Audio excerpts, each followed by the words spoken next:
আসসালামু আলাইকুম সবাইকে। আমাদের সবার উচিত আসলে আত্মীয়স্বজনের সাথে সুসম্পর্ক বজায় রাখা। কারণ আত্মীয়স্বজনের সাথে সম্পর্ক বজায় রাখলে আল্লাহ এবং আল্লাহ রাসূল খুশি হয়। আর আল্লাহ রাসূল সাল্লাল্লাহু আলাইহি ওয়াসাল্লাম বলেছেন যে, "আত্মীয়তার সম্পর্ক ছিন্নকারী জান্নাতে প্রবেশ করবে না।"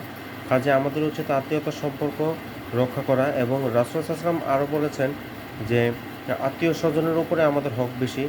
কারণ আত্মীয়স্বজনকে দান করলে ২ টা সোয়াব হয়। এক হচ্ছে আত্মীয়তার সম্পর্ক রক্ষা হয়, ২য় নাম্বার হচ্ছে দান করার সোয়াব। আর অন্য মানুষকে দান সাদাকা করলে শুধু দান করার সোয়াব হয়। কাজেই আমাদের উচিত আত্মীয়তার সম্পর্ক রক্ষা করা। আর রাসূল সাল্লাল্লাহু আলাইহি ওয়াসাল্লাম আরও বলেছেন যে, কেউ যদি চায় যে তার রিজিক প্রশস্ত হোক এবং হায়াত বৃদ্ধি পায়, তাহলে সে যেন আত্মীয়তার সম্পর্ক বজায় রাখে বা আত্মীয়তার সম্পর্ক ঠিক রাখে।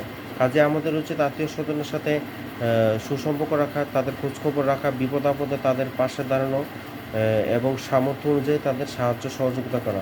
তাহলে আল্লাহ তাআলা আমাদের উপর খুশি হবেন। আর আল্লাহ তাআলা খুশি হলে আমাদের জান্নাত নিশ্চিত। আজকে এই পর্যন্তই। সবাই ভালো থাকবেন, সুস্থ থাকবেন। আসসালামু আলাইকুম ওয়া রাহমাতুল্লাহি ওয়া বারাকাতুহু।